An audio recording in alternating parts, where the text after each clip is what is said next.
Ride through the city like Brennan Schaub. I'm on a mission to get it all. Ride through the city like Brennan Schaub. If you ain't thick, please don't get involved. And now, Brandon Thick Boy Schaub.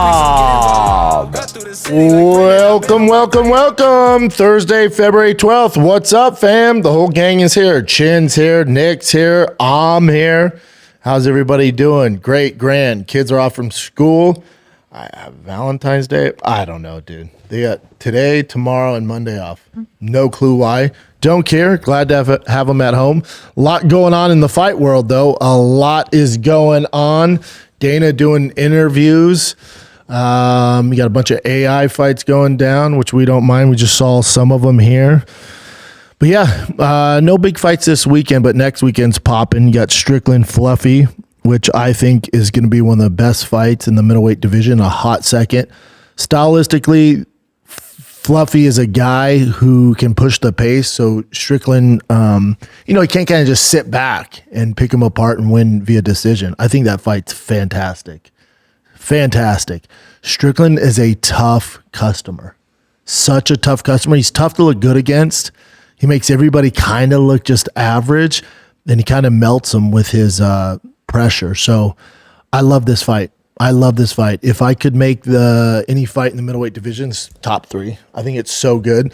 I also think Imovov's can be screwed, because if Strickland or Fluffy get a finish, or this is like, a fight of the night, whoever wins is going to get Khamzat next. And I wouldn't be surprised if they do Strickland, Fluffy's American too. So whoever wins, you get Khamzat, winner of this White House card. That would be sick. Honestly, I don't know. Who do you think would be the better matchup for Khamzat? I don't know. Probably first. The truth is neither. Both is probably going to have some real issues. Anthony Hernandez, a lot of his success comes from wrestling. Khamzat's not hearing a peep out of his wrestling, so that's going to take that away. For Strickland, his anti-wrestling could be a problem. But again, both are considerable underdogs against Khamzat. Yeah, the way I think you'd look at it is like both of them are probably going to lose 8 out of 10 times, but who has the better chance? Who's 9 out of 10? Who's 8 out of 10? I would assume. Only way you could really look at it. I know. I guess because Strickland is by no means a knockout artist. No, he's a teep king. Yeah, you're not beating Khamzat via decision. It's like people have had some success with him. Like Gilbert Burns had some success on the feet with him, but Kamaru, yeah. Burns. The Gilbert Burns fight, though, if you think about that, he just fought like a meathead. It was like, let's go toe to toe. Where it looks like he's learned from his mistakes. Yeah, like in the DDP fight, he's like, forget this, man. You think it's because Khamzat knew the dangers on the ground with Burns on his back? No, I don't. Did you see the video? I can send it to you guys. Do you guys see the video of Khamzat and Arman Sarukian straight up wrestling? Yeah. Like just having fun, right? Or actually no, they competed in Russia or some shit? Yeah, one of those Russian like grappling competitions. I can send it to you if you want, Chin. I can probably look up. The only thing was Khamzat was not at weight, and Arman doesn't really go too much higher than 155. Probably goes up to 160 at most. Definitely a weight advantage, but the takeaway from that is like, God, dog can freaking Khamzat wrestle. Yeah, Khamzat is. They're so fast too. Like the shots are wild, man. Which makes you wonder how it would go if Khamzat and Islam they probably never let it happen, but if they went at it, because last 2 nights ago, did you see Arman was training with Demetrius Johnson? Yeah. And he even said to Demetrius, he goes, Islam's the one person who could out-grapple me. Really? Mm-hmm. I'm even though I don't fully believe that. What'd you say? I don't fully believe it, but. Man, I'm telling you, I watched Khamzat go against in person with my own freaking eyeballs. I watched him wrestle and grapple like high level wrestlers, like world-class wrestlers, world-class jiu-jitsu guys, and just mollywop those boys. I just don't know who's going to be able to handle them. What do you feel it is about that Dagestani style wrestling that almost eliminates jiu-jitsu? Like, it almost feels like jiu-jitsu guys don't know. Like, even like Craig Jones will like train people up until a fight and they just get swamped. Yeah, it's just a pressure, and there's no room for, to capitalize on it. Like, they don't give them an inch, man. And then when you do get to your feet, it's just this onslaught. Like, they're taking down with the chain wrestling and the pace, and it's just a nightmare for guys. And they're almost like judo guys too, where they kind of do train submission at the same time as the wrestling. Yeah. They're not just your typical like American wrestler who's going to shoot in with their neck hanging in the air, leave a limb out. Like they're educated on the submissions too, so there's not much room for these guys. Yeah, but the takeaway of this is clearly he's bigger, but the speed and the transition, like, oh my God, like he's ragdolling Arman around, submits him. It's just like, how good Arman is at wrestling, and he just toys with him, man. One of the best. Yeah, and he toys with him. Who is it that he fought, black dude, the skinny black dude, that like the whole match lasted like maybe 50 seconds, where it was just like he shot in a takedown before they could even shake hands? Arman did? No, Khamzat? Was that Jalen Turner? It was forgot his name. He's the guy who talks a lot of smack to a lot of people. Kevin Holland. Kevin Holland, Where he guards choked him. Holland, yeah. Yeah, and remember, it's supposed to be Nate and Khamzat. And the UFC got so much blowback. They're like, oh, he's not feeling well. Yeah, that was a disaster. Yeah, Kevin Holland's a black belt. Yeah. I mean, obviously his wrestling's not, world class. He would have swallowed Nate. Oh, my God. Nate offers nothing for Khamzat. No. UFC knew that. That's why they switch it up. But Dana's been on this kind of PR tour. Yeah, a little bit out there. He was with Stephen A. Smith. He was with Brian Campbell, just talking about the White House. Apparently the White House card, they had to get a sign-off from the White House, so Trump's team. Apparently the card's done, and we're supposed to start getting announcements. Here's my takeaway with this stuff. So Ari Emanuel also said, I think he says it's going to be 5 to 6 fights total. 5 to 6 fights total. He may even said 5 to 7, but let's say 5 to 6. So when I hear that, I'm like, oh, it's going to be all title fights. That means I bet every fight's 5 rounds. Interesting. Yeah, because you're not, and then also because it's at the White House with the security, with everything going on, they're not going to have a 15-fight card like usual, like a UFC fight night or one of the numbered cards. So when I hear it's 6 to 7 fights, it's like, oh, everything's gonna be title fights because that's 20. Because in their mind, like, all right, worst case if it goes 25 minutes, we also can't rent this place out like it's T-Mobile, like the security, it's not happening. Yeah. So when CIA and think about the cost, just security, snipers alone. on the rooftop. Yeah. Like we can't have. We're not doing this for the prelim guys. No. Like we're not doing that. Oh, so you don't think there would be prelims? There's no prelims. It's Really? you're just going to get a main card. That's sick. 6-fight main card. That's why I think it's going to be all big names. Yeah, there are probably 6 to 7 fights. So it's all you're just going to get a straight main card on CBS. It's going to be lit from the jump. When I hear that too, and we see some rumblings. I know it's in one of the current events, like GSP, right, and Nate Diaz and Conor and Jon. So when I hear 6, 7 fights, all main card, the UFC staff and people and Trump, they're not hardcores. Like they don't care about certain fighters and the prospects. So what I think is going to happen, in Dana's words, like this is going to be the best fight card ever. Best fight card ever for the casuals. I think this card, it's going to get announced. There's going to be some fights on there that we love. People that follow UFC that are hardcore into it, like the guys that we're going to love certain fights. But then some of these fights, you're going to look at them like, what?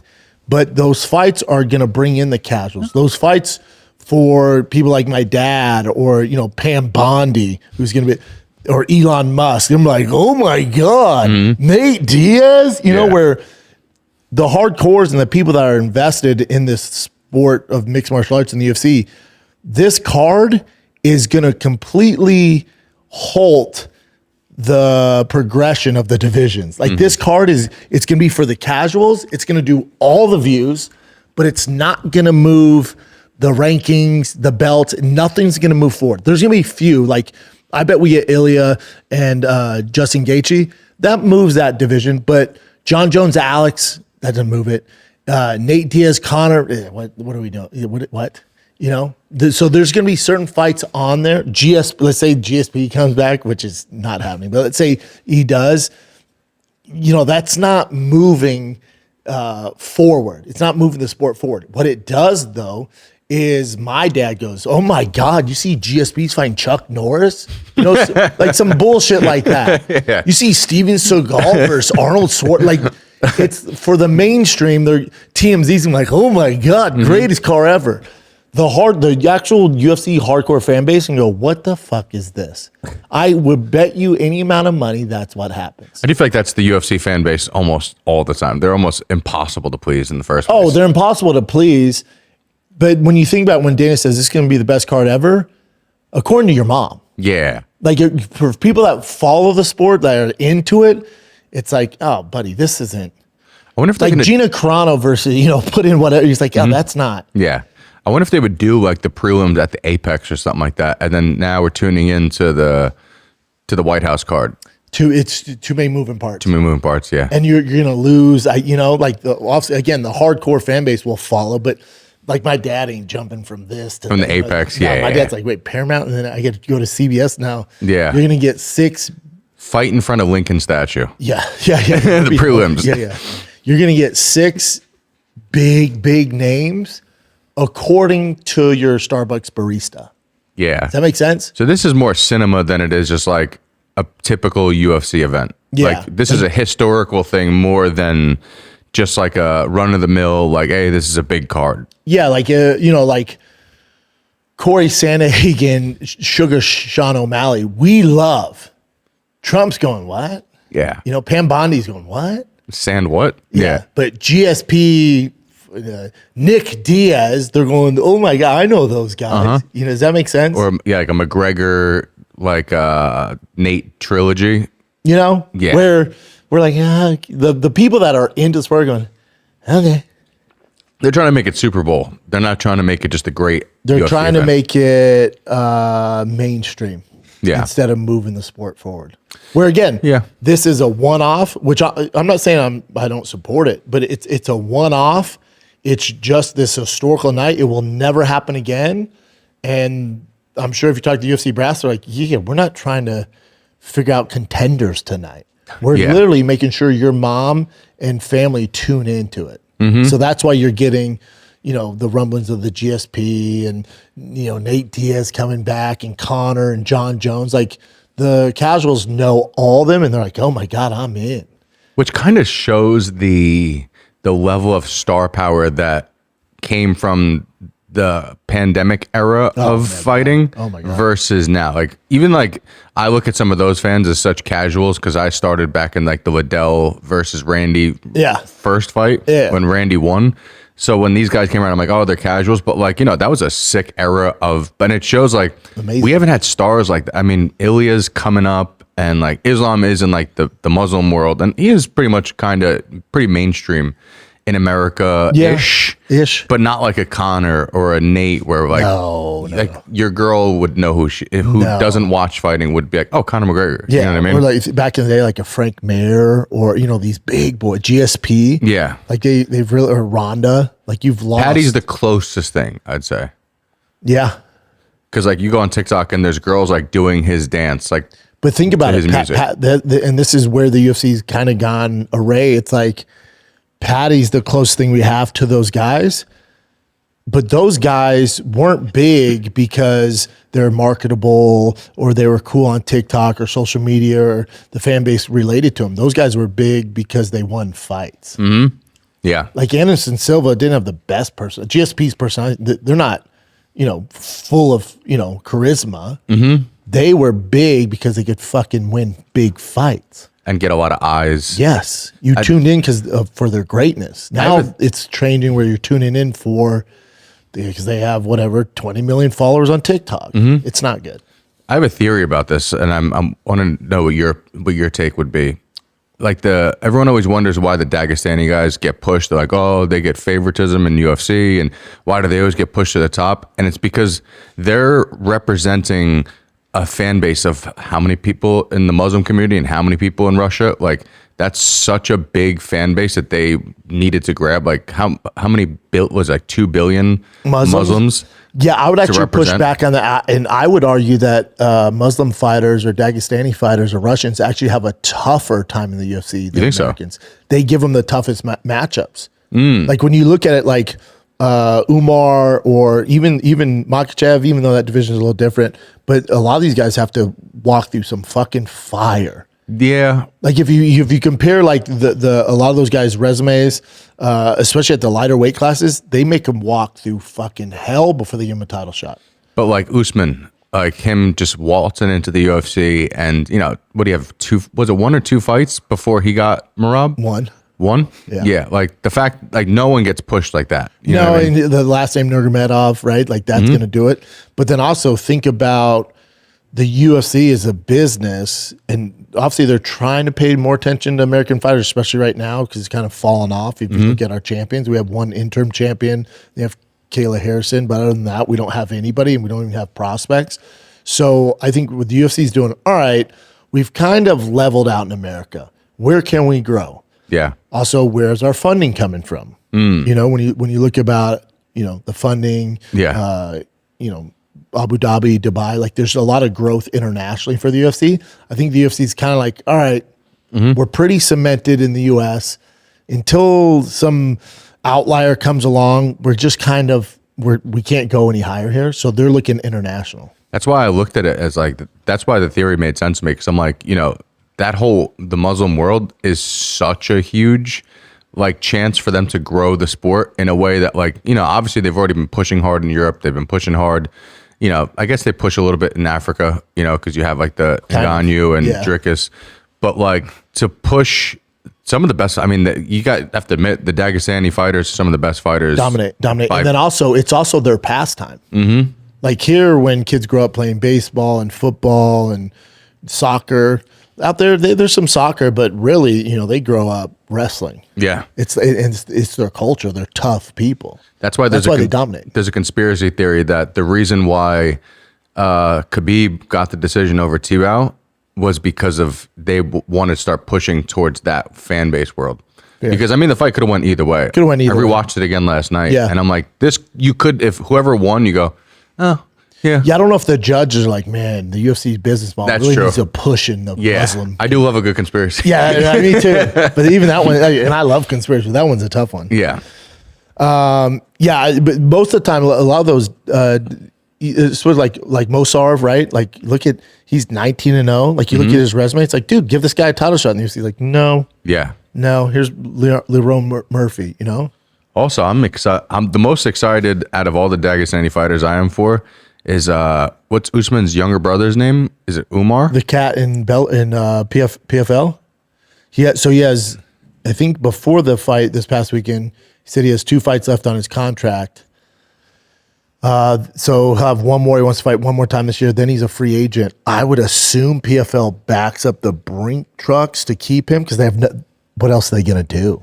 You would think though that he would go UFC just to keep on cementing. You that would family. think unless. Because the problem with the UFC is they're not really paying guys because they don't have to. He's Usman Nurmagomedov, right? Yes. Yeah. Because the UFC is like, we're good. Yeah. Like, we're the NFL. We don't need anybody. So that's why like they didn't sign Rico. They're not signing these free agents because like we're good. Yeah. Which sucks. Yeah.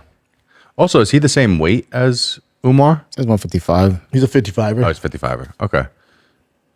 Because I know they don't like to cross pollinate with any of their guys in the same divisions. No, they're great about that. That's why, man, the Dagestanis, and I love how they stick together. Yeah, even like Khamzat's not Dagestani's Chechen. Like they still won't let that happen. It's so cool. I think the only time they would let it happen and throw someone to the wolves is, and I love him and I've hung out with him. He's the coolest dude, Bilal Muhammad.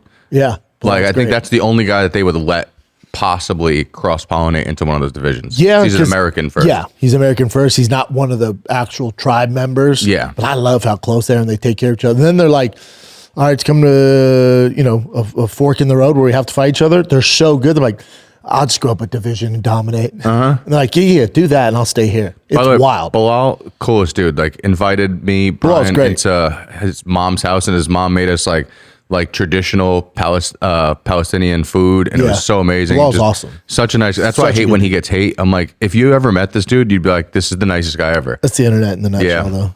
Bilal's awesome. What else you got, Chin? Oh, let's take a look. Yeah, I just don't see the UFC. You know, he's and for him, I wonder if it matters because if PFL is paying him, because they're gonna, he's their only guy. You know, One thing I will say to push on that though is that their whole family's about honor and just like the legacy of the family. And like PFL, I don't think it's going to drive their family's legacy the same way that UFC no, could. they're not going to drive it anywhere. Yeah. His legacy comes to a screeching halt. No one gives a flying fuck if you're PFL champ. If you for Like, $1 I million wouldn't put that on my resume. for $1 million, if someone's like, tell me the next PFL top like three fights on the card, I go, I guess I'm not a millionaire then. Oh no! Someone had a gun to my head. They're like, "Quick, give me 3 names from PFL." Like, just shoot me. It's so tough. Just Francis, Jake Paul. Jake Paul.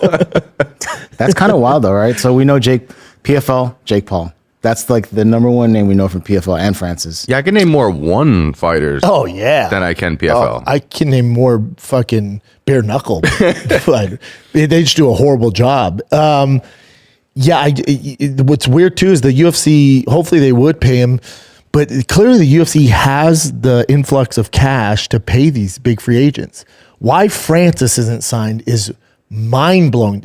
In the state of the heavyweight division, why you wouldn't sign Francis, well, I have no, and he's been quiet lately. Maybe they're doing something. Maybe that's the Yeah. White House card. Who knows? Or he is that big of a bully that whenever he comes into the office and starts yoking up nerds, Fair. that's a problem. Yeah, they're like, we just can't have it. Yeah. But you would think the UFC, they have the cash.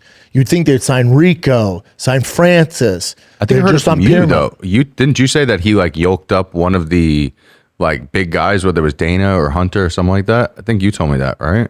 We talked Dana about said it on he the show, grabbed yeah. him. Remember Yeah. Dana said he In the grabbed beginning, him? but then he said like, no, he didn't really actually do He that. went back. He's like, well, not grabbed. He like verbally got pretty physically. With Like, his what? hands. Yeah. Yeah. You're like, wait, what happened? Because it seems like he's kind of a nightmare to work with. So that could be my only like reason. That's the only reason I could think of. That's also a narrative from the UFC, right? To ruin a guy's reputation. I don't know. I know this. I know when he was undefeated and the first time he fought Stipe, I was at that fight, and everyone I know in the business told me how difficult he was. And that was their first fight? Their first fight when he lost, right? Okay. Like and Stipe took all the punches and then just kind of beat his ass.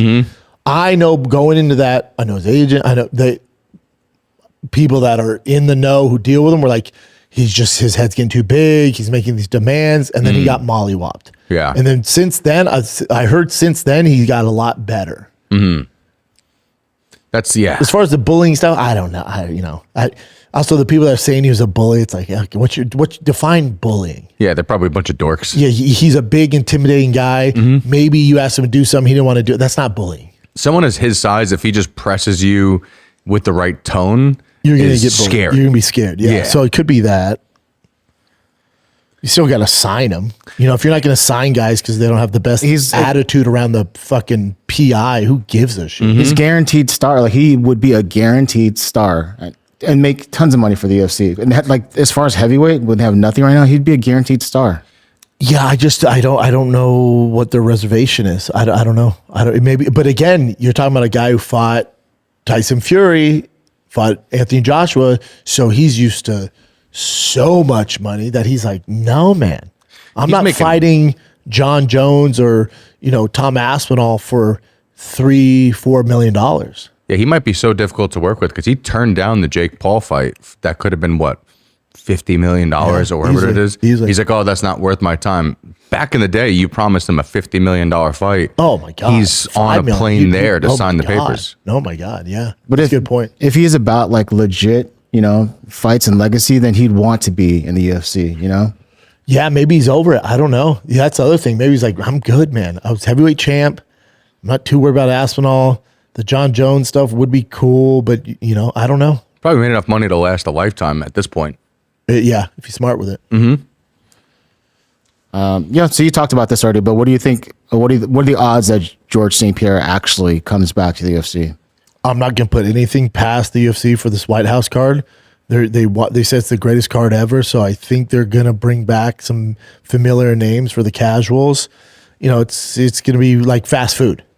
Everyone knows a quarter pounder. Everybody knows a Big Mac.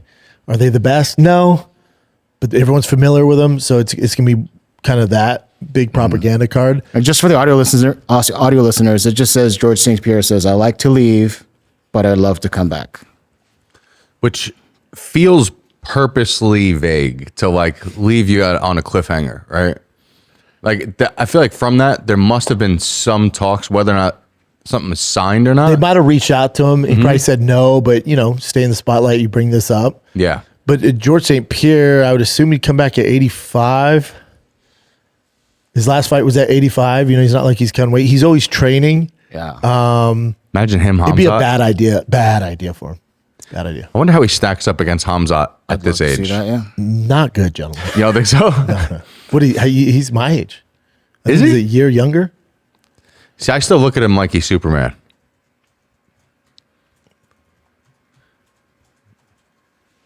$44. He's older than you. Damn. He's almost 45, dude. Damn. He's always in shape. Though. Yeah, That's he's the other never thing. stopped training. He's always in shape. Dude, to be 45 and jump in there with a young Khamzat, I don't know why you would do it. Why are you doing this? I think to test himself, probably. Sure. I think it'd be a better fight watching him, Khabib. Oh yeah, And they wanted that I think fight too. for him as well. It's like if he's gonna come back, dude. You want numbies? You want fucking numbies? If I'm George, it's like I'm not fighting Khamzat. Give me some guy who can't grapple, so I Yeah. can just play it safe and I'll be on the card. You can market it, and I'll win by decision. That's how this. I'm not taking any hits to the head. Like that's George, right? He's like, I already believe more in aliens than anybody in this room, right? So he's like, I'm not getting hit in the head. So to lure him out, and the UFC wants to do fucking dumb numbies, you do GSP versus Conor. That would be. We all know how preposterous that is. Yeah. The casuals, the dude at Starbucks, like, oh my god, Yeah. you know? Oh, I'd come You're gonna freak if I the heard that fuck fight out. happen. Yeah. I would come GSP so hard. Conor, you'd be like, oh my god. Now, is it going to be the best, highest level of fighting? A Conor who hasn't won in damn near 8 years, off a bender, but he found Jesus, and he's gone through all this legal support, and he's fighting at 85 versus a George St. Pierre who's every bit of 45. It's like, what? A no drug test fight though for that though, that would go hard. Hard in the paint. Yeah. Again, I'm watching it. But I'm just saying, like that's it's shit like this is what they're gonna have to do because the UFC set the bar so high. I told you, when you tell me, like the UFC 300, when you tell me I'm about to get blown, buddy, I've been around the game a hot fucking second. To blow me, it better be good. You better be super heavy. Yeah. It better be fucking good. You know what I'm saying? Yep. So the UFC's like, yeah, just wait. And 300 was a good card. But On paper, again, when you say it's going to blow me, that didn't blow me.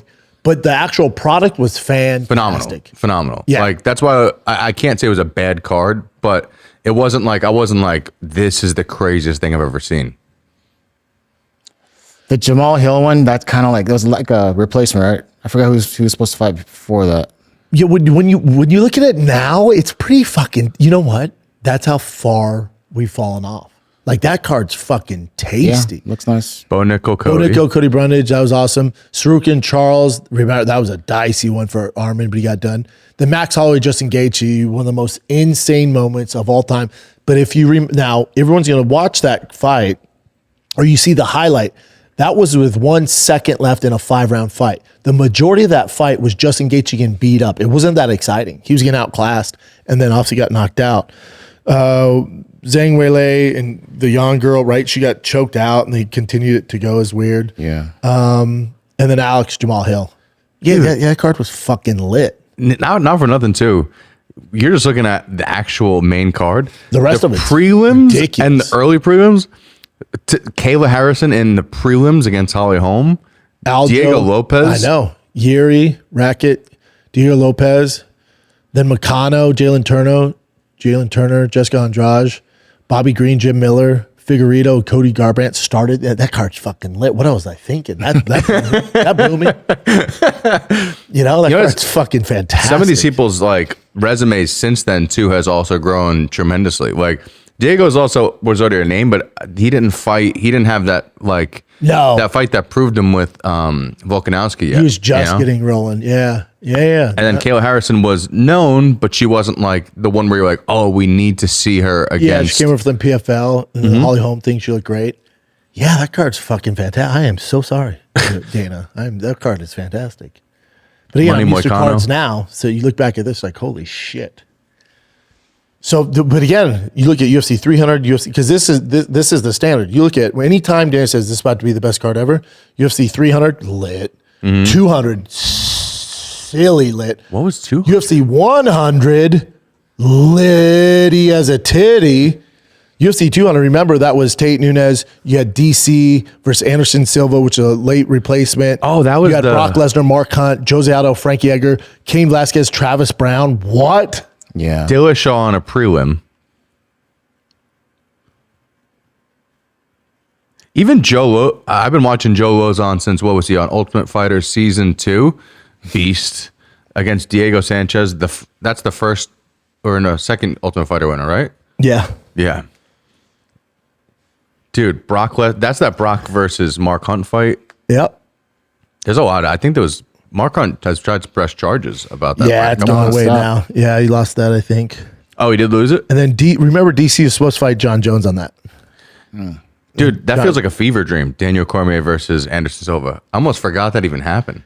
And to be fair to DC, it was such a boring fight. DC didn't take any chances, just kind of took him to. It was such a boring fight, but still, notice.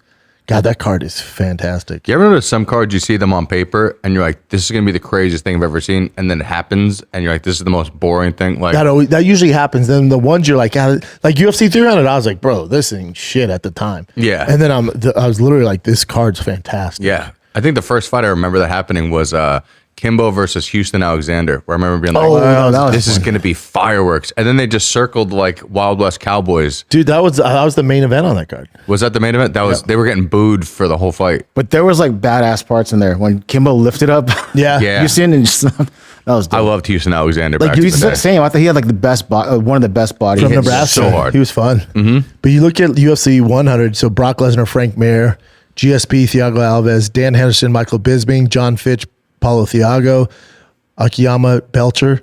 Man, UFC 200 probably better. UFC 300 was fucking lit too. Wow. Love Thiago, by the way. Thiago's the man. Yeah. That's the famous Michael Bisping, Dan Henderson knockout. Yep. Unfortunately. Also, how is Brock around for 100 UFC events? I don't remember He being didn't around fight that much. Oh, okay. I was going to say, I don't remember him he being... didn't fight that much. But he's obviously the biggest earner, so you have him on 100, Wait, I'm 200. sorry. That was the night I got out, the night before I got out of the Ultimate Fighter House. We're missing a very big one that was in the prelims. Jon Jones in Jake the O'Brien. prelims. And you got Mark Coleman, Stephan Bonner.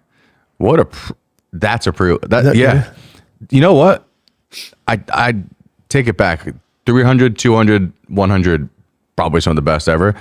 To beat these for the white, you have to beat all of this.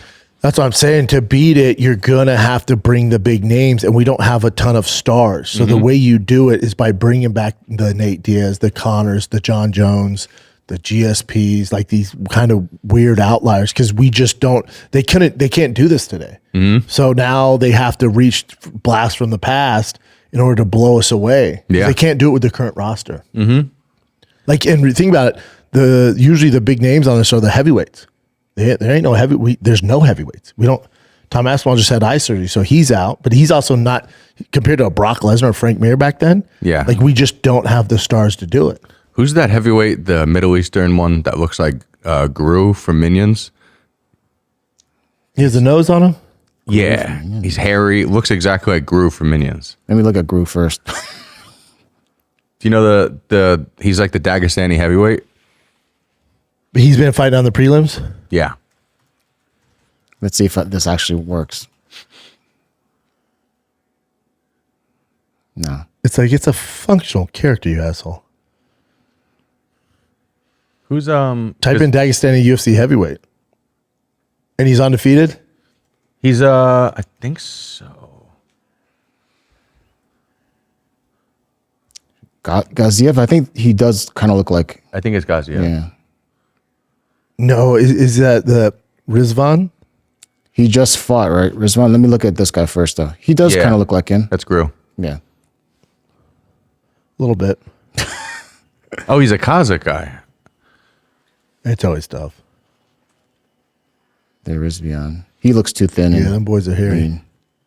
I gotta ask: is there a future for Shavkat at this point? Like with the injuries, or is he just It's gonna gonna be be Derek, like the Derek Rose of UFC? Yeah, it's gonna be tough. Be tough. Yeah. Be tough. He's out It's like for a at while. what, 2 years probably? And Yeah, in his and prime right Is it now? yeah. I think And he's in because the most competitive weight class. It's gonna be tough, and you're not active. It's a shame, man. It's a bummer. Yeah. He's like the what could have. He's Derek Rose. Like, It's tough. like what would have happened if he wasn't injured all the time? maybe not 2 years. He's been out for a hot second. Late 2026 or It 2027. just seems, maybe he just put his body through so much shit. It's not good. Dude, the aura that he had coming into like his. I mean, he lost some aura actually against Ian Machado Gary. Yeah, that one was like, all right, he's human. Yeah. There's always that fight that turns them human, except for Khamzat Gilbert Burns. You're like, oh, he is. But then Yeah. you look back, you're like, all right, he's just bad fighting. he was also fighting during Ramadan, where he True. was Starving. fasting. Mental lapse there. Decided to stand the whole Yeah, if time. I don't eat for a day, Oh, fuck. I'm a problem. What else you got, Jen? Yeah, this is another one of Nick's that he sent us. This is Islam talking about My Ilia. division are like contenders who deserve the title fight. Just UFC have to give me new target. That's it. I just waiting. There has been a lot of talk about the potential fight between you and Ilia Topuria. How do you look at that situation? Yeah, I like this idea. If UFC want, I know a lot of MMA fans want this fight. I'm ready. What about fight in White House in Washington? Do you thinking about that? Yeah, also it's the one of the arena where I'm gonna fight next, and we have the Ramadan month where I'm not gonna training 1 month, and after that I will slowly beginning my training camp, and I will be ready at White House or as on other dates. I will be ready. He won't be on the White House. You don't think so? Nah, Ilya. It sounds like they've talked to him about it. maybe. I think they do Ilya and Justin Gaethje on there. Yeah, he's got to go for the belt before he starts. You can't be a double champ coming back Does make and sense. not fighting the No, no. interim guy. Yeah, It'd be you're weird. right. Yeah, it'd be weird. Unless they were just like, and there's a ton of contenders for him at 70. unless they were just like, we don't care about the divisions. We They just might. care about this fight card being Yeah. the fight card. Yeah, piss off a lot of the hardcores, but I think at 70 too. There's so many guys he can fight too. I mean, he's gonna be favored in all of them, but there's a lot of contenders. It doesn't make any sense. I guess that would be a little weird if Ilia comes back, doesn't fight the interim champ, Jumps and to bumps 70? up a weight class. Yeah, then Justin's like, what am I doing? I guess he would just get the belt. And the UFC doesn't want to do all that because Yeah. he has one fight left. So it'd be weird. It That just would be fucks the whole thing up. yeah. That'd just be shitty to Justin too. None of it makes sense. Yeah. I don't think it's happening. But it sounds like Islam would be willing to take this fight. Oh yeah, I think eventually it'll happen. Not right now. Yeah. It'd be silly to do it right now. I'm just hoping He it's has a not lot like, of contenders. We got to figure things out with Justin. It just doesn't make any sense. I'm just hoping it's not like a Floyd Mayweather versus Manny Pacquiao thing where they wait 10 years when both neither of them old are as in their shit. primes. The UFC is usually pretty good about that, but Ilya needs to do more work at 55, and Islam needs to do more work at 70 before they do it. That's all it is. There's just nobody for Islam at 70. At 70, no, there's some contenders, but the problem is there's none that have a potential to beat him. No. There's contenders though. Ian Machado Gary has a good chance to get that title shot. Nightmare form as far as beating him. The Michael Morales fight, at least the guy has a puncher's chance. Carlos Pratas. Like you even look up to 85 and I don't think that there's anybody really there besides Chimaev.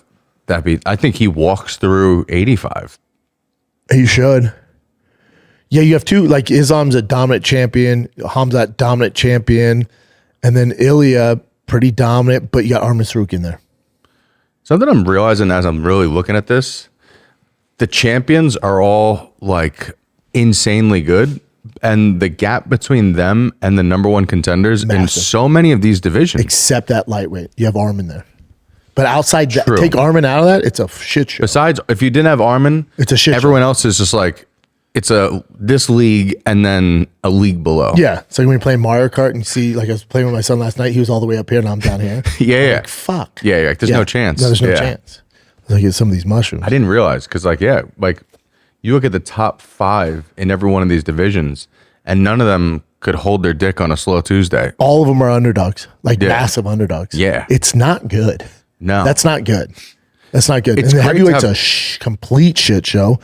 Light heavyweight, it's Yeah, like you know what, Alex and Ankalaev, that's a good fight. That always happens. But like after how many times are we gonna do it? It's like, but and it doesn't do much for Alex. So it's like, if Alex goes up the heavyweight, it's just it's not good, dude. yeah, and you look at the top 5. Look at the top 5 in his. Besides Ankalaev, he's already destroyed Yuri Twice. Olberg's an interesting one. Khalil has already gotten Very beat by fine. him. Jan has no chance. Nope. Yeah. There's not much there, Bubba. The light, like at 35, 45, it's fun. Mm-hmm. There's a lot of contenders. Yeah, we're hurting right now, man. Yeah, and there's not a lot of Toms and American Toms and Dans like there used to be. Almost none.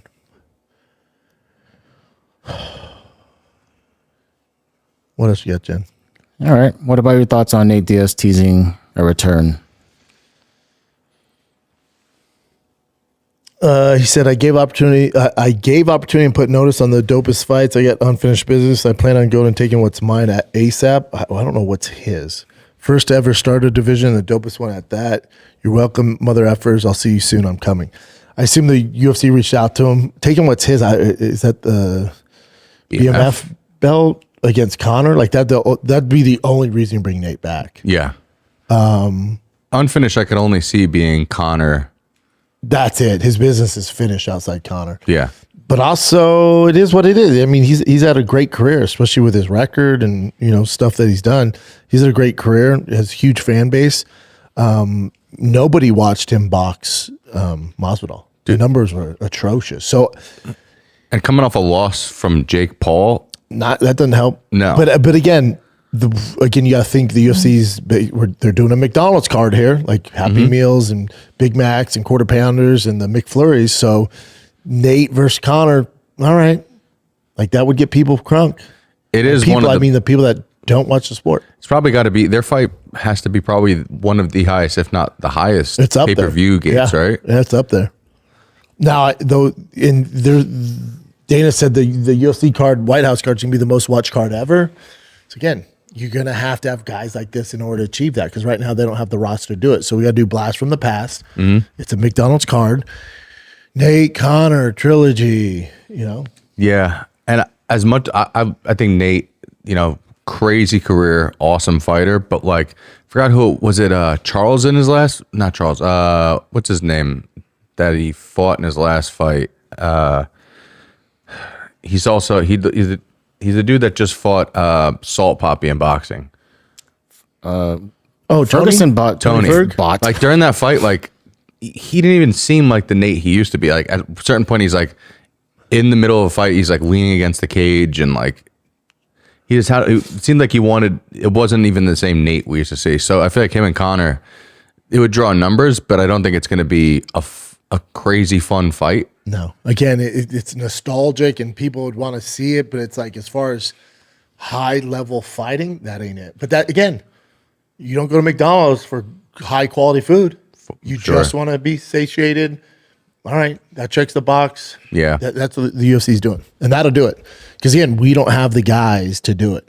And that fight with Tony was 4 years ago, and even in that fight, he didn't look like he even wanted to. It didn't look like he wanted to be there that bad. There was times where he would like. But at House is gonna make money, and then also like the Jake Paul fight, the Masvidal boxing. You know, it's like he never looks great in these. But again, get your money in it. He's a lot older, and he's making money and making a name for himself. It's like, get your money, dude.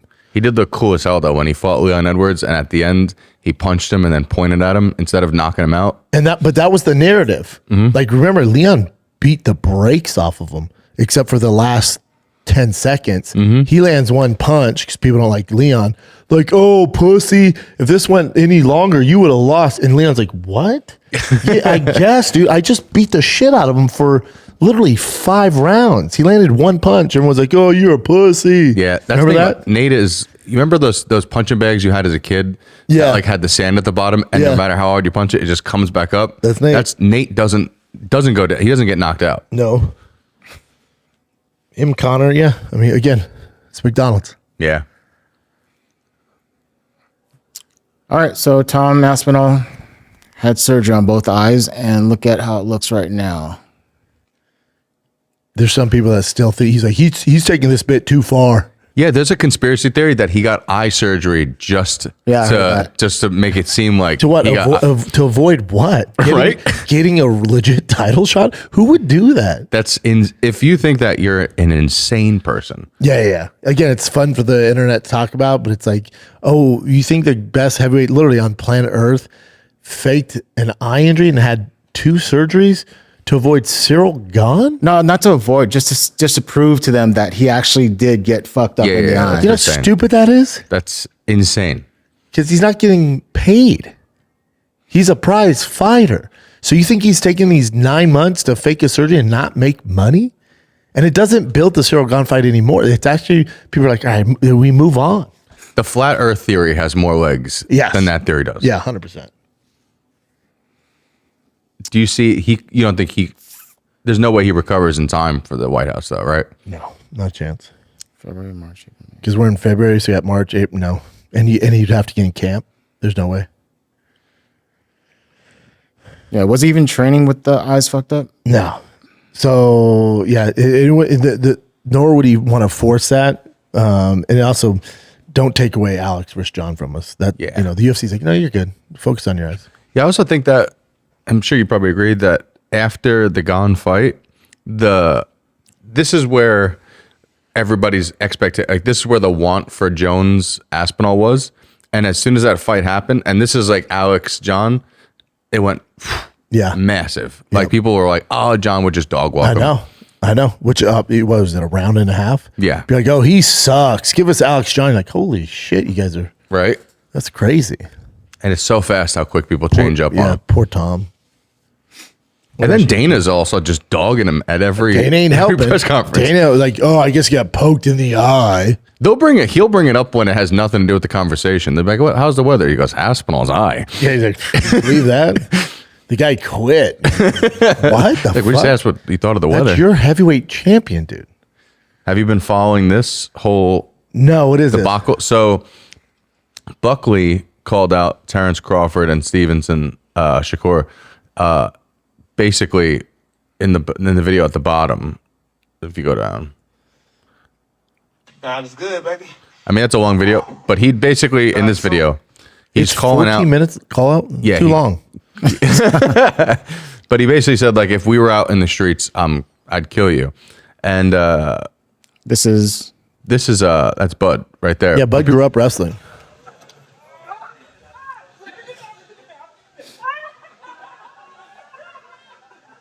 Yeah, did you know Bud wrestled? Yeah. Yeah. No shit. But I didn't think he'd still have a sprawl and all that. Like, the hand down shows, I'm like, oh, he knows it. He knows what he's doing. He's not a scrub. But my thing is, why did Joaquin Buckley go after Terrence Crawford and Shakur Stevenson?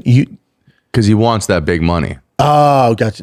But he's basically calling them all out. And Bud was like, dog, first off, you're trying to fight me in the street. I'll kill you. It's like I have a gun. It's weird to say you have a gun. But also, Joaquin Buckley, like, don't get me wrong, no disrespect. You're not a star, dude. Yeah. You know what I'm saying? If Sugar O'Malley, if an Alex Pereira, if a Jon Jones like talk shit to those fighters, we entertain it because they've accomplished a lot in the sport. Like Joaquin Buckley, he's such a prospect and he's so talented, but you have so much work to do in your own individual lane. You can't talk shit to Terrence Crawford, who literally just retired at whatever 38. That's what he said on this. That was his response. That's what made me like him even more. He's like, I'm old and retired. I can't be fighting in the streets. And he goes, especially if I don't have the advantage, I'm scared. And scary means like I'm scared. Like I'm pulling the switch out. Yeah, Shakur started laughing. Y'all motherfuckers are so slow these days. Internet fucked up a lot of y'all brains. Whoever the MMA guy is, he doesn't even know who he is. No, but he's not a big enough star. So he put whoever the MMA guy is was never talking about killing or fighting me in the streets. He was talking about killing bro Shakur in the streets, but that wouldn't happen either. Damn, in the comments they're actually entertaining it. MMA fighter with a record 22-47 beats 25-0 boxer. Okay, go down. Reason they all go to the ring and not the octagon. Buckley could handle all three of them in the octagon. No. Okay. They're just talking about boxing versus MMA. Even whatever. Bud said that. Yeah, I'm not doing that. Like I'm not gonna fight. I'll do it. I'll do it if I have the advantage. Like he'll do it in boxing, so stupid. not street it's fighting. So dumb. If there was ever a fighter to not want to prove that MMA is better than boxing, it's Crawford, because Crawford is not only nasty at boxing, the best ever. Yeah, and then also has probably a better grappling background than Buckley. Yeah, he also has a more extensive background than Buckley. Like there's never been a worse person. No, but it's all so silly too. Because it's also like, you know what would happen if Shakur Stevenson and Buckley boxed, dude? You know how bad? I like Buckley too. Buckley's like dynamite. Buckley. The way he's fun to watch. He has nice hands. He's fun to watch. Nice hands in MMA versus nice hands in the top tier of boxing. But then remember, he just got his ass mollywopped by Kamaru Usman. Yeah. Like Usman beat the shit out of him. You're like, oh shit, he's not ready. No. We gotta let that thing cook a little more. No? Oh, it's not ready. Put it back in. I put it back in training room. You remember he used his time too on this post-fight win. I forgot who it was against, to call out Conor, which is like also reaching way above. Yeah, he's missed in the media a little bit, Mm-hmm. But yeah, you got to have that self-confidence, self-belief. I get it. I like him as a fighter, but you're talking shit to Terrence Crawford, who's retired. He's one of the greatest ever. He's been making a lot of videos lately, and it's been getting his name out there a lot more. Yeah, because you can't get fights. They're not getting fights either. That was the video he said where he called out. He's like, okay, was Islam going to fight once a year? This person's fighting once a year. The UFC either needs to start forcing these people to fight, because I want to stay active. That's fair. And if you're not going to make them active, then I'm not going to be able to get active. It's fair. What's this from On Crown? Shout out to On Crown. The UFC has parted ways previously with number 6 ranked Jailton Almeida. Almeida has a record of 8-3 in the UFC. Suffered back-to-back losses. Here's what's fucking wild. Just like 8 months ago, most of the MMA community thought he was the next champion. Mm-hmm. It's MMA is so crazy that literally 6-8 months ago, he's probably looking at houses to buy. Yeah. Like beachfront properties. Like, I'm going to be champ. Yeah. He doesn't have a job now. That's MMA in a nutshell, dude. All it takes is one humanizing fight, and that last fight was such a humanizing fight. It was terrible, Yeah. And part of it is like, you can see why the UFC cut him. Mm-hmm. It's just it's a bad look, because we don't have a lot of heavyweights. Granted, he's really a light heavyweight. He's small, But his style, the UFC is just like, man, we just don't fuck with it. Yeah. And you're in these fights we've put you on, it's like they haven't been good either. There's really nowhere for you to go. Like, we can't just keep giving you these matchups where you're submitting these strikers. Like, those days are done. You've already gone through them. So that's the ceiling. I don't blame the UFC for cutting him, unfortunately. As someone who has been behind the scenes, they don't always give him, it's not always a 3-strike rule. No. Because I always thought it was like a 3-strike, okay, now you're out. Because this is 2 and you're out. 2 and you're out. 2, because that means that I bet after that first loss, because remember, a lot of his fights weren't that fun. Like, when he was coming up, submitting dudes left and right, it's like, oh, we're cooking. And then remember against Derek Lewis, you're like, finish him though, right? Yeah. Come on, man. And then after that last loss,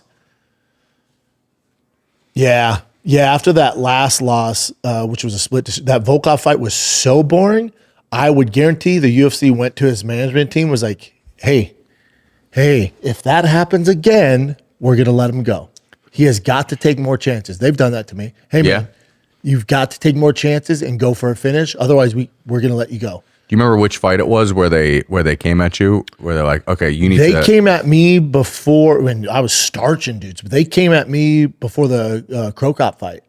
Joe Silva was like, hey, man, I know you young guys look up to him. You play, because remember, Pat Barry was like high-fiving him and like jacking him off and then got fucking choked out. Yeah. Remember that? Joe Silva was like, hey, man, I gave you this fight for a fucking reason. Yeah. Do not let your guard down. Don't hug him. I don't see any fucking high-fiving. Like, you better do what you're set to do, man. Yeah. And I was like, dude, love the guy, but I'm with you. I'm in there to kill him. I haven't heard that name Pat Barry in a while, and he has, I think, one of the worst comeback fights of all time. When he fought Czech Congo. Best. Yeah. Oh, Bad. that's one of the worst like cases of letting your guard down. I don't know if he let his guard down or what it was, but like he starched him the whole fight, and then just for like one shot, just to get one shot of like that was crazy. In the Crow Cop fight, like he was young too. Like he should have been lighting him up, but they like throw leg kicks and he was like high fiving. They were hugging. It's like, you're 2 minutes in, bro. What the fuck is going on? So that was the only fight Jose was like, hey, motherfucker, like, don't fuck this up. You on a short leash. Obviously, I did my thing. And then when I fought LeVar Johnson, I went for the finish, but he was on steroids. I just kept taking him down, so I won by decision. And then the next fight, they're like, dude, don't let's see that again. Like, they'll let you know. So I guarantee going into that. So this isn't news to, he wasn't like caught off guard. No, I could have told you he knew what was up. And then he decided to play it safe again. And they're like, we can't use you, man. Yeah. This is what you do. We can't use you. We need exciting fights. That's probably why he did that stupid thing with the Holloway thing, pointing down at the very end, because he didn't do shit. He's like, I got to do something. Yeah, he's like, I gotta try this is the last, What's And people got pissed that he did that. is if he would have pointed down and got knocked out, he would have kept his job. You think so? Yeah. Yep. Because they were like, all right, at least you're showing some signs of entertainment. Yeah, that was like doing the project that you've had for 6 months in the last night before you have to actually get the project in. And he was like, oh shit, I better get this shit They done. go, fuck. Oh, that's right. I'm gonna lose my job if I don't make this entertaining. But it's easier said than done, man. You know, like he doesn't have any striking. It's tough. It's tough. He has no striking. If a guy has good counter jiu-jitsu, it's going to be a boring fight, even though he can grapple and wrestle his ass off. So it's like his issue is his team probably rushed him too fast. And if all you have is jiu-jitsu, it's just, there's no way to, you're never going to be champ. No. Like name a guy who's really, like his background is just jiu-jitsu in these days. Ryan Hall was never going to be the champion. Not a chance. Like UFC, like, Chrome Gracie, never going to be. Hodger Gracie, like these guys who just, their only discipline is high-level jiu-jitsu. I say this all the time, love jiu-jitsu, jiu-jitsu black belt, love jiu-jitsu. It's the worst discipline you can have in professional mixed martial arts. Dude, and everyone glazed Ryan Hall. They glazed him until all he had to do was run into one unknown Ilia Topuria. Yeah. And that was the end of the glazing. That's how it goes. Because it's so easy to counter, you know? And for Almeida, he's also not that young. You know, it's just, you can see why the UFC did it. It's just, you look at it, you're like, God damn, he's ranked number 6, man. And the UFC's like, we get it, but we warned his ass. There's nothing we can do. That's the difference between someone who is great at jiu-jitsu and can only do jiu-jitsu and can only do wrestling. Because a wrestler could take you down, and it might also be a boring fight, but at least you're controlling them the whole fight. If jiu-jitsu is your bag, you're not usually the aggressor. They don't have the best takedowns, and usually like a high school wrestler can counter it. Yeah. So it's tough. You know, it's tough. At least a wrestler, usually they have a good overhand right where if they are taken down, and then usually a wrestler has good ground and pound. Yeah. So they can at least advance it and try and finish fight ground. Usually MMA guys have no ground and pound. That's like, it's so funny to me because I always see like these jiu-jitsu guys on like TikTok and all this, like talking shit about wrestlers. And like, yeah, when they come into our sport, they're like, we're what happens at the end of grappling. It's like, You're good at your sport, but your sport also doesn't have punching and kneeing in the ribs and ground and pound. No. That's why when you say it's the end of grappling, yeah, sure, but it's not the end of the fight. No. Wrestling background's the best you can have. Mm-hmm. What else you got, Jen? We got this here. This is Mike Perry at BKFC getting jumped by Eddie Alvarez, and Eddie Alvarez is pretty much his family, his son's crew. Yeah, his son. Yeah. But how old is Eddie Alvarez's son? 18. Okay, because he was there with his girlfriend. Mm-hmm. Apparently, Mike said something to his girlfriend. Yeah, you'll see all this stuff here. But here's the jumping part. Where's the girl at? Around this side, probably. Oh, no. Eddie Alvarez's son. Wait, I think she just stepped on him. Yeah, I think the wife definitely got a punch in somewhere, but I'm not sure about the girlfriend. That Philly beatdown. Dude, as someone from the Northeast, I could tell you, Philly people get down. Oh, yeah. Dude, if they win the Super Bowl, they'll beat you up. Oh, yeah.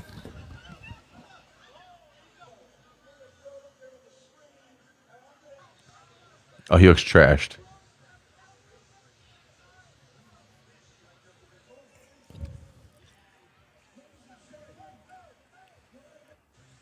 So initially, when Eddie Alvarez got there with Mike, he just, he tapped Mike. They're like, "Hey, what's up? What's going on?" Yeah. He was sitting right behind him, but then this is what happened. But this is Mike's version of it.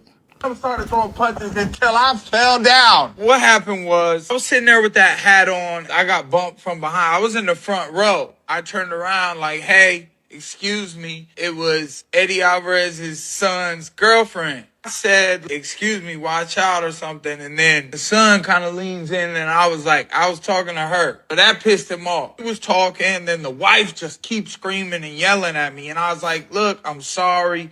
So then the son gets on me about my family, and he's saying, "Look, little hotheads can, say some shit." I'm looking at Eddie with a side eye, like, "Are you going to get either one of them before I start cussing at them and stuff?" I'm getting mad. I'm lit. I was lit when I got there. So when the kid said that to me, I got a little heated.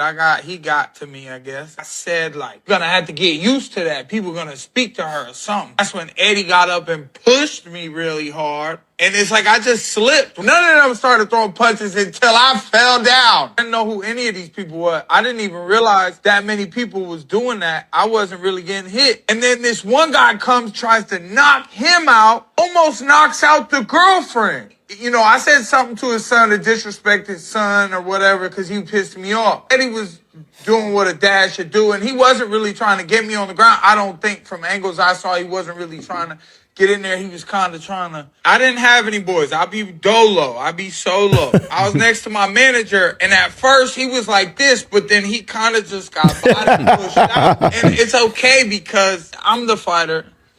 I'm used to it. And then I started throwing How can you not punches love until Mike I- Perry? Even in this situation. He's Even like, though Eddie's just defending his son. I get it, man. Even though I feel like he's wrong, he's hilarious. Yeah, he's great. That's the thing. Yeah. You can't be bad at him. I love Eddie Alvarez, too. What's this? So this Eddie telling his side of the story. It's pretty long, but I'll play it until you tell me to stop. Shorter or longer than... It's almost just a little bit longer than Mike. That's going to happen. If you have a girl, guys are going to try to talk to him. It's like trying to like he's his fucking father or something. I'm like, what are you doing, man? He's drunk as shit. And then he tells my son, he tells Eddie that he should do something about it.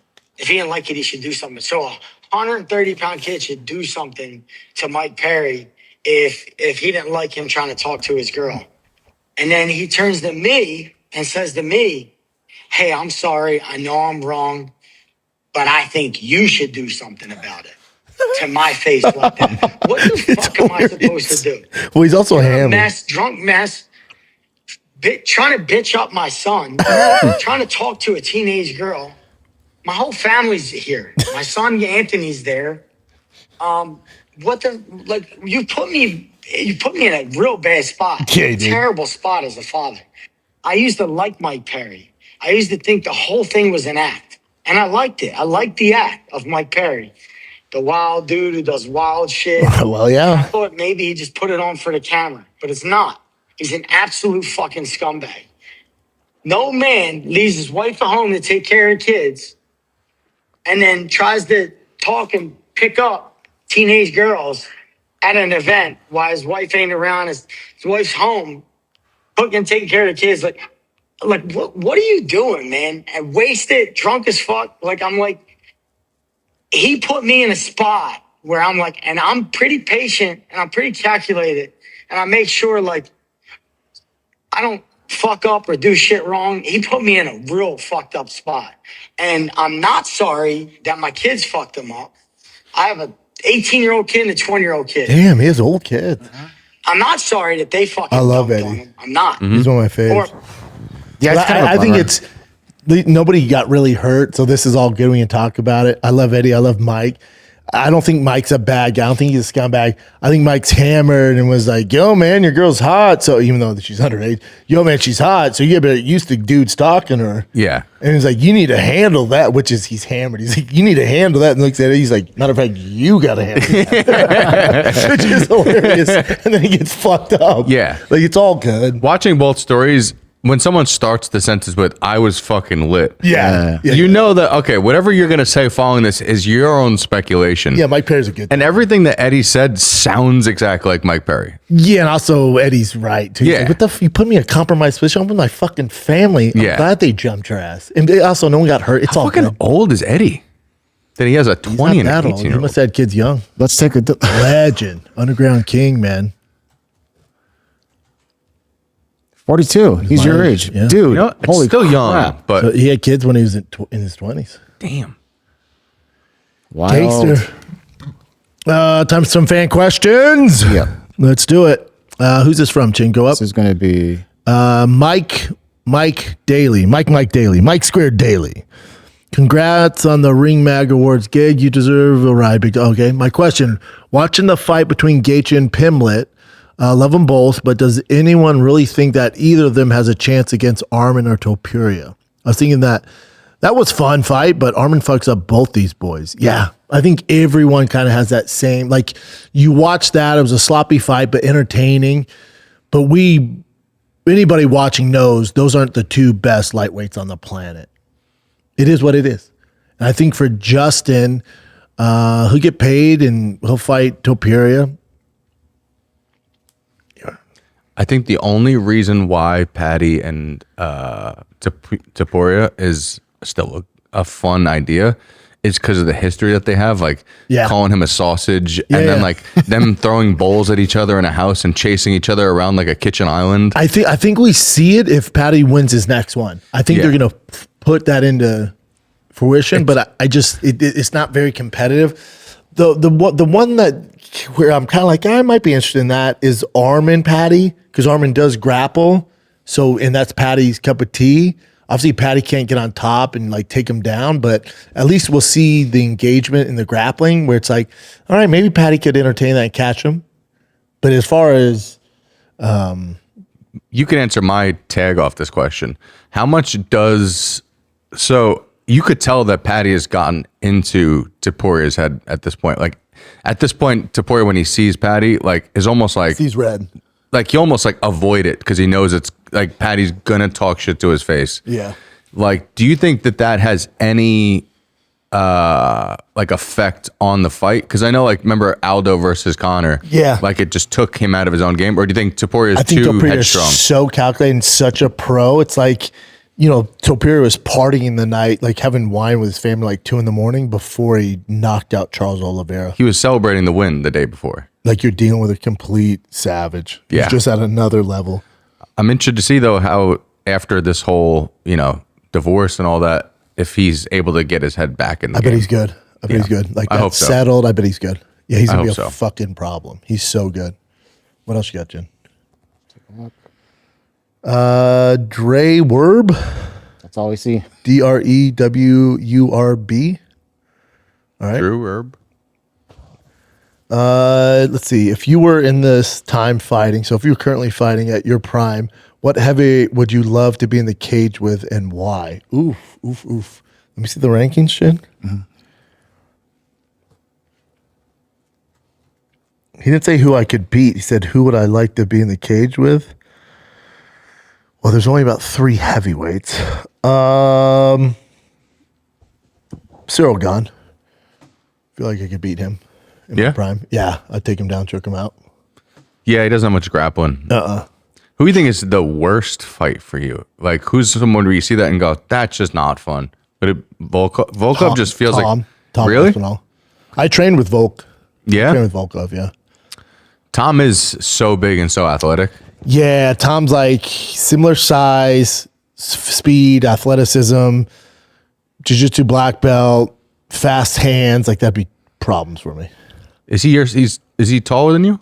I think he's about the same size. Same size. He's a thick boy. Thicker. Good wrestling. That's a hard Decent wrestling. for that. He's just a very explosive wrestler. Explosive. For someone who didn't train in wrestling his whole like he's not like a lifetime wrestler, and he still has like good explosive. Yeah. That's a shit. That's not a fun day. Not a fun day at the tough office. night in the office. At least with Cyril, he has no wrestling background. His striking's elite, but we can navigate that. Like, I'm just fucking basically, try to get his ass down. I can at least navigate the waters where if I do get a takedown, his jiu-jitsu so bad, I could probably get his back or, get my darts in there. Yeah. So there's at least a path to victory. Mm-hmm.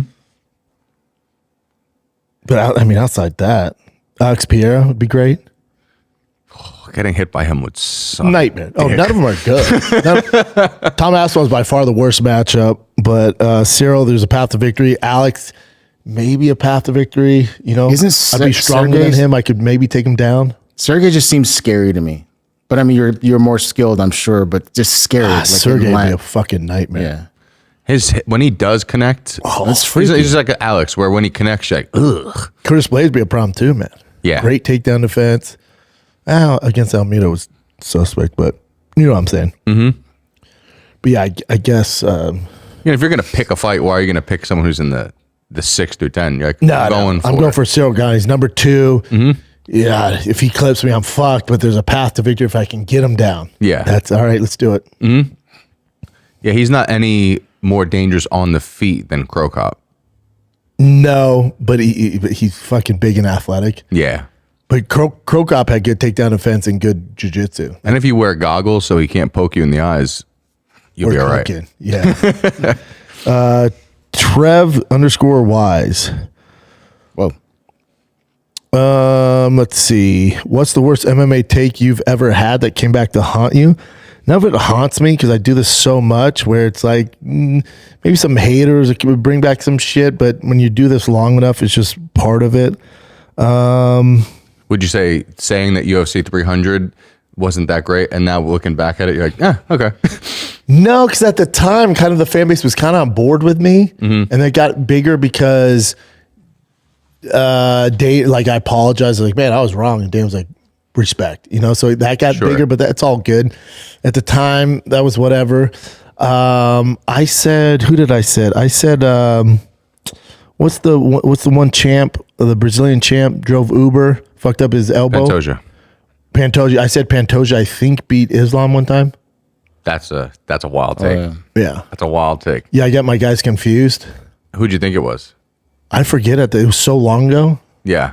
But again, you do this so much. Mm-hmm. Shit happens. Yeah. People dwell on it. You're like, okay. Pantoja's a beast, but just too small. It doesn't make sense. They never fought. I don't know what the fuck. Sometimes sometimes my third pot of the day, so it's just like shit flies. Yeah, that's the thing people don't realize too. Because like, even with stand up, when I do like 3 shows in a night, by my third show, I watch the recording. I'm like, what the fuck did I just say? Kind of going through the motions, or it's tough. Yeah. Yeah, or if I had Fighting Kid before this, or like say Golden Hour King, the Sting back then before this, and we talked about fights, I've already given my takes, and I come on here, I'll try to do something different. I mix things up. Some shit happens. You talk enough shit, you break stuff down so much, eventually you're gonna, It happened to me recently. I did 3 shows in one night, and I recorded the second show. I'm like, I don't know why this joke didn't hit. And I watched back the tape. I just never said it. I never said the punchline. Have you ever? Well, I've done 3 or 4 shows before. Have you ever done it where you did the joke and then you move on and come back and tell the joke on accident again? I never have. And you're like, but man, this usually crushes. And they're like, yeah, because we already heard it. You're like, oh shit. Early on, there was a comedy competition. Like, it's a New York like best of competition. This one kid that like, dude, he's been working so hard for so long. And like for some reason he was just like in a flow state that day. And like if there's anybody who deserves it, it was this kid. And he's like finally crushing. And like if you win this competition, like industry's watching, and like you could see he's feeling himself, and then repeats the joke he just told right before that, and then he ran off the stage. Oh no, you got to address it. Be like, my bad. He just went, oh no, like Ashley Simpson or some shit. Yeah.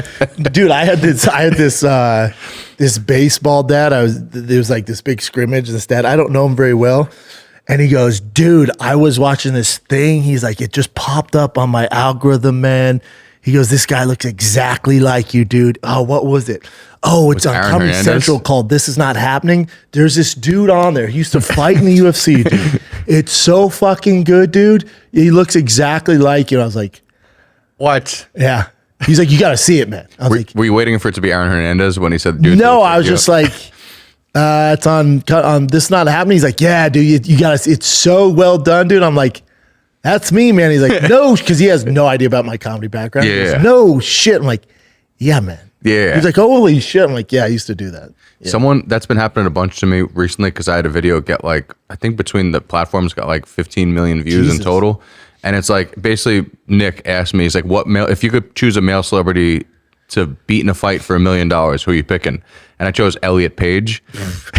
And I went through, I said like, these hands are rated E for Elliot. And like, I was like, because I'm inclusive, you know? Yeah. And since then, I get recognized a lot. And the other day in the gym, some guy just looks at me and he goes, hey, are you that guy that beat up Elliot Page? I'm like, whoa, don't say that. Never. Yeah. Yeah, I would say when it comes to that stuff, the number one thing outside, you have like fighting questions I get, the number one thing if I'm like at a game and a guy's like, they know of me, but I would say the number one thing I get is the Bobby Lee clip. Yeah? The number one thing, like him getting molested. Oh. By far, number one. I told my girl that because I was like, before I did the Fire and the Kid the first time, she's like, oh, I don't think I've heard of that. And then I'm like, the Bobby Lee story? And she goes, that's the Fighter and the Kid? She goes, that's like a cultural moment. That's it's like top 5 most viral podcast clips of all time. Yeah, I remember seeing that back, and that was because I knew about Bobby Lee from, he would come on Opie and Anthony back in the day, and I could see him. But then seeing that is like what made me like really know Bobby Lee. He's so funny. Yeah, so funny. Mm-hmm. Yeah, and then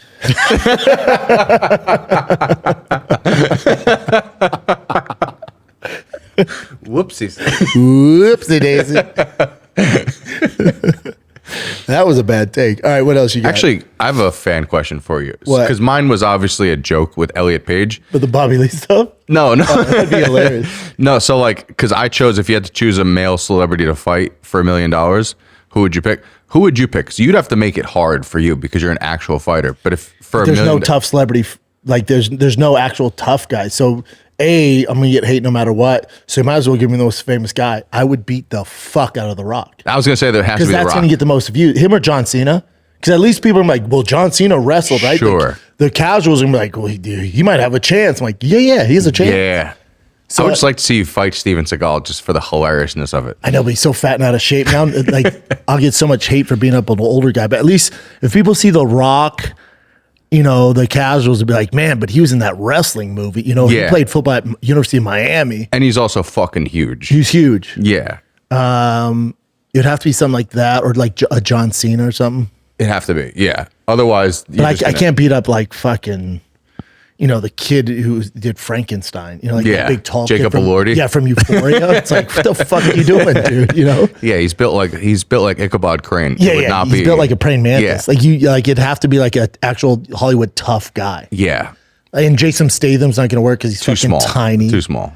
I think since Bautista actually fought, He got small though. He did get skinny, yeah. Yeah, but Batista in his prime would be like him, The Rock, or John Cena. Brother, I saw what I was doing. It was a UFC event or something, and Batista was getting into a Hummer. I've always loved Hummers. He was getting into a Hummer in Vegas, and this is when he was in the in his prime. Jacked, yeah. Buddy, I was like, oh my To see someone that big in person. God, he was fucking. Yeah. And he's over 6 something, right? Yeah. Oh yeah, he was fucking super wide, massive. So he must have been like almost a 300-pound guy. Huge dude. Batista fought an MMA fight. Yeah, huge. He in his prime, he'd been a fucking problem. 6'4", 240. That's acting right now. What was he when he fucking? I'm talking. See, he's wearing like pearls and shit there. That's not. I don't want to fight that guy. 290. 290. And it says 6'6" here. Look at that. Weighed 290 to 300 pounds. I saw him when he was like 300. Dude, I'm fucking Peak telling size 318. I'm telling you, dude. I saw him. I was like, oh my God, he's massive. He's at that size that even at my level of wrestling, like I shoot a double, even if he has no training, he's just so big Be a problem. that I'm not going to be able to do anything. No. That's how it was when I saw Brian Shaw, because like the wrestler in you never goes away, and you're always like, I wonder if I could take that guy down. Yeah. But then I saw Brian Shaw in person when he walked out, as nicest guy in the world. So big. 6'8", 460. I went, I'm blast double is my move. He's just gonna- I hit my head and I fall backwards. Yeah, he could just like walrus it. And Yeah. Also, his ankles are like elephants. It's like, oh, what are we gonna knee pick? What are we gonna ankle pick that? I It's can't get wrist control. You can't No. grab around his wrist. No, it's like fucking those little blondes on BBCs. It's fucking. It's like a clamp. Yeah, It's dude. like that ain't. Yeah, he's so big that like I don't know if you agree with this. Like there is because like obviously technique always beats size to a certain point. But then I think at his size is a level of human that like sure like heavyweight fighters could like move around and tag him, but like once he grabs some, like if he grabbed Tom Aspinall, do you think that he'd be fucked? Tom would be fucked. Tom would fuck his world up. You think because, so? Yeah, because he's 400 pounds, but with like a big guy, like he's gonna grab him. But 460. 460 is so big, but Tom's gonna like inside trip him. True. You know, he's like inside trip, and he's strong enough where he can get the leverage and kind of tip him over. Then he's fucked, and then he's gonna get to his back, and then we're going Sizzler. So you think middleweight is probably one of the last divisions where like this is no like after middleweight you'll be fine. Yeah, like Khamzat would eat his dick alive. You think so? Yeah. Khamzat would fuck that dude up. Did you see him roll around with Brian Shaw with Dustin Poirier? Oh yeah. Yeah. Did you see? Well, no, I guess Gordon rolled with the Mountain. Yeah, who's another just insane. Again, he's 400 pounds. Yeah. You see what Gordon did to him? True. You know what? You're right too. Because There's a certain level where it's as long as they have like some strength, they're gonna, and they have all that technique, it's gonna be a problem. Now, you know, it's the grabbing. Once they grab, it's like if you shot in a double and you didn't get, you know, and he can fucking and spike you or something. Yeah. Those high level guys, you're not going to do that. They're gonna inside trip. Also, grab something so they have leverage, and you're going to be pulling. And then once you wear out, it's fucking on. Also, a good leg kick probably because like I don't know if you saw Tom Aspinall and Eddie Hall were training together, and Eddie asked Tom to give him a leg kick, and Tom goes, "I'll ruin your life if I do that." Yeah. So he brought in an 8-year-old, and the 8-year-old leg kicked Eddie Hall, and you could see Eddie was like, "This is too much." Yeah, it's gonna be a problem. Leg kick, especially if they're not a leg kick. Also, like a guy 200 pounds or heavier with a good jab, he just stays on the outside, even on the streets. It's gonna fuck. Did you see the Eddie Hall leg kick? Yeah, I like Eddie Hall. He's the fucking man. Yeah, he's the man. He'd be a good one for your show. Oh yeah. What else you got? Right here. Johnny _G, and we Something. cut off the rest. Let me see. Sorry. Will you be doing more in boxing as in media? You seem happier than the MMA events you have spoken about in the past. Happier? I don't know. I'm happy at all of them. I think the MMA is a little more stressful, right? Because I'm known there, and people ask me all sorts of questions. Again, I'm never stressed out about that. I love the community. But in boxing, I'm kind of like just a straight up spectator. You know, like I'm not the expert. Some people might know me, but in general, you know, I'm next to fucking Bernard Hopkins and fucking the biggest names in the sport, Canelo, so Usyk, Triple G. So I don't have to worry about anything. Like everyone's looking at them. So it's a little more relaxing, if that makes sense. I love it. I love that production. I have offers for certain stuff. I'll announce soon. MMA and boxing. Nice. But I do love doing it. Jim E824. Have you ever been asked to help run an organization and be its promoter or minimum an advisory role in an MMA promotion? Yeah. Yep. None of the big dogs. It's not that it's not like a local show. You guys would know them. they've asked for me to help out. I've done some stuff, no charge, just to help guys out. I've gotten guys signed, stuff like that. Recently got a guy signed an organization. But as far as like to help out the big dogs, no, I'm not that smart when it comes to stuff. They got people way better at it. I would love to help the UFC. I tell you guys that all the time, but they don't need my help, man. Hollywood.a.j. What up, my bro? I have a two-part question. When these strikers fight the Dagestanian fighters with heavy wrestling base, should the strikers focus solely on takedown defense and wrestling for that fight camp? Let's answer that first. No, because there's not enough hours in the day for you to make up the gap. So you got to focus on what you do well, and that's really your only chance to win. So let's say, for instance, Alex, right? If Alex is fighting a Dagestanian wrestler, or let's say Khamzat came up, a Chechen wrestler, Alex takedown defense, like you want to work on the takedown defense, but that can't be the sole focus of your camp. You got to focus on what you bring to the table, what is going to win the fight, and that's stand up. So even if you get taken down, you're going to work on getting back up to your feet, but you know your only shot to win is landing that strike. So you got to continue to work on what makes you great. And he gets brought up every fucking episode, and that's what bothers me about Bo Nickel. Is he has the greatest foundation. He's one of the greatest American freestyle wrestlers to ever walk this planet, to ever put on a pair of wrestling shoes. Yet he intends to strike and keep it on the feet instead of using what makes him special and what's going to make him a world champ, and is taking down guys, whether they have a jiu-jitsu background, wrestling background, boxing background. I don't give a flying fuck. Take a page out of Makhachev or Khabib's playbook, and you just break them. You break them. No matter what their pedigree is, you're doing the exact same thing every single time. There's nothing you can do about it.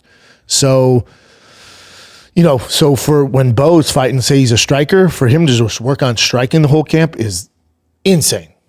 Insane. And for a striker to just work on wrestling the whole camp, insane. And guys do it. To your point, guys do it. So that's probably why I asked the question, and it drives me nuts. Like when I fought Gabriel Gonzaga, obviously, Gi world champion jiu-jitsu. We, for like maybe one day a week leading up to that fight, would go over knee bar and ankle lock escapes just in case. And I wasn't learning how to do a heel hook or learning. I knew it, but to his level, I'm not getting into the weeds there. We're not focusing on, all right, this is how, you do a knee bar. No. We're focused on takedown defense and stay on the outside. So the majority of the camp was striking. And if you do get in trouble, here's a few tools to get out of it. But we're not going to engage on the ground with them. Yeah, because I was wondering, because like with Jan versus Merab, right? I think that he probably worked on just the minimalist aspect of the instead of going so crazy with the grappling defense.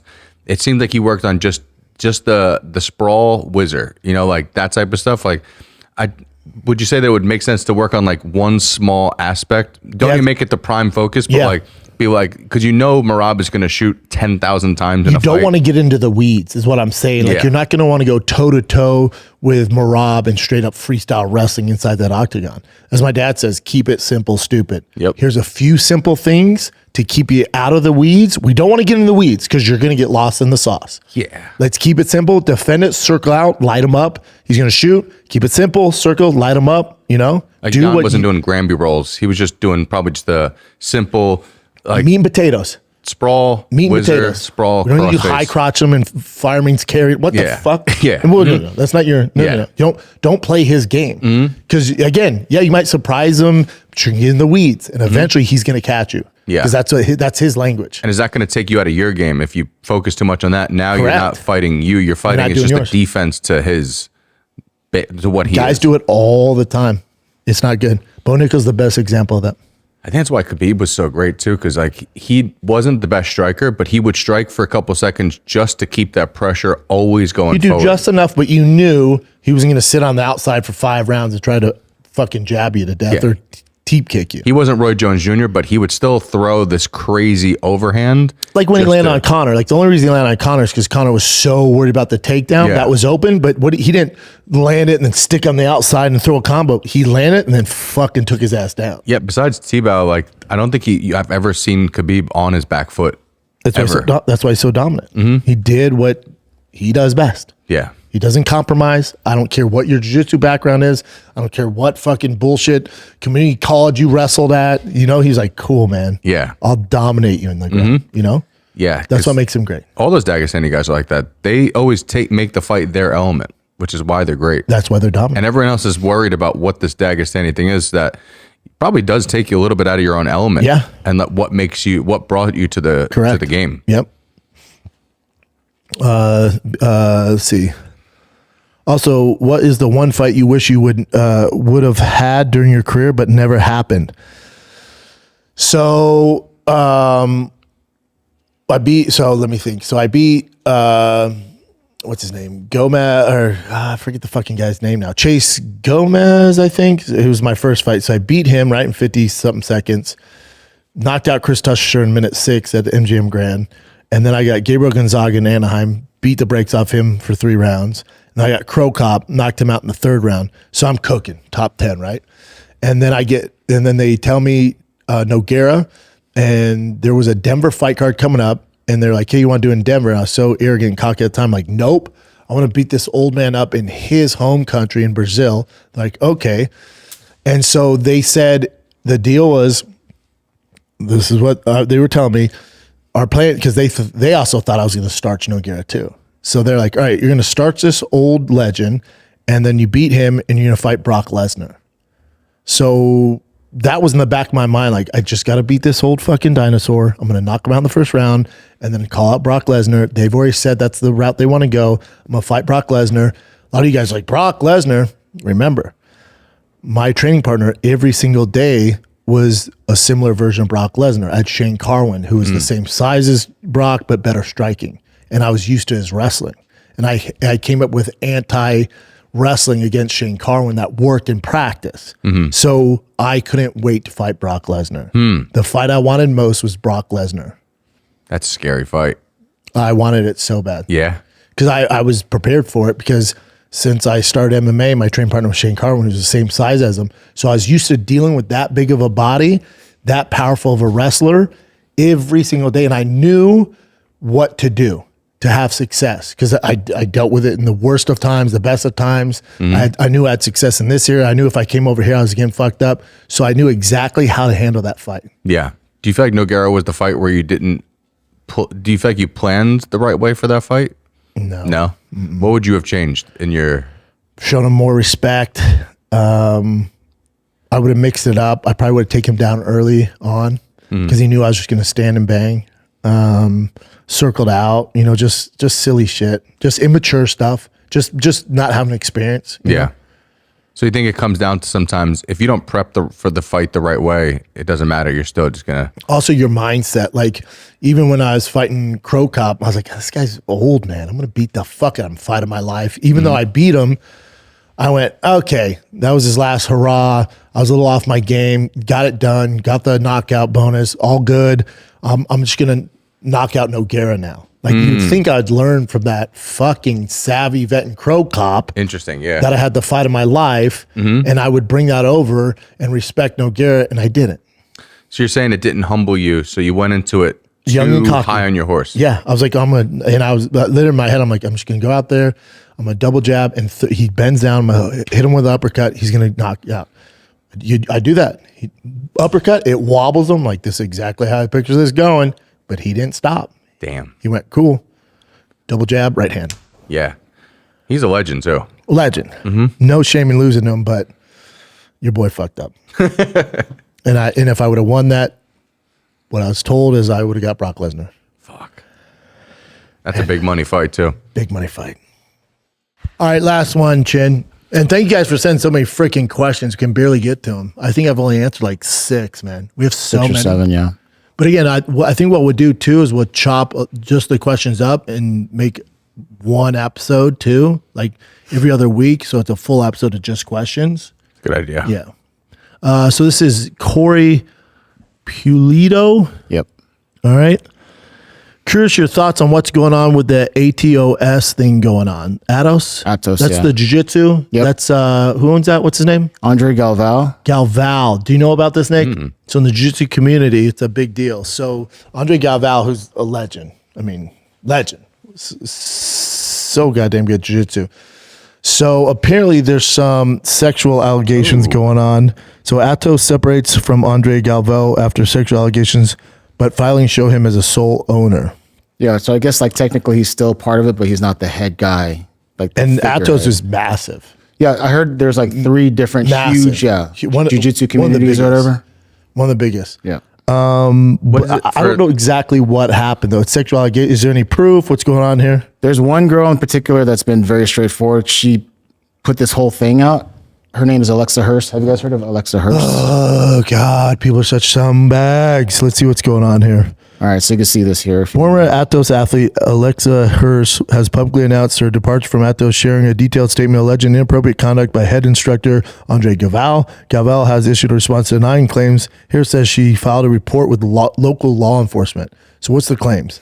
Within the past 6 months, I was made extremely uncomfortable on multiple occasions by Andre Galval. During training, he touched me inappropriately. I reached out to his wife, someone I had always looked up to as a second mother and who has known and mentored me since I was a child. This is getting dark. Not only did she do nothing, she told me not to say anything. Said, if it's wrong, you have to at least act like it's right. Don't bite the hand that feeds you. I grew up training at Atos. This is fucking heartbreaking. Andre Galval promoted me to gray belt as a child. I once looked up to him not only as my professor, but as a hero and a father figure. To know that he has done this not only to me, but multiple other people is beyond devastating. So there's more than one. People came up, but not publicly. There's more? Yeah, there's more. Yeah, there's more people that came I never up. wanted this. I have nothing to gain making this public. Okay.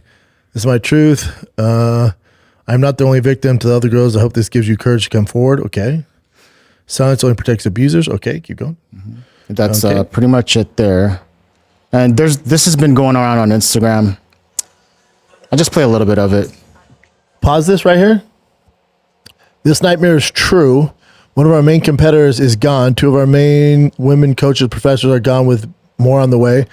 As a parent, he sexually harassed and potentially worse several big name women from our gym. Apparently, his wife knew. Professors are broken and trying to decide their next move. I can't sleep. Oof. Oof, oof, oof.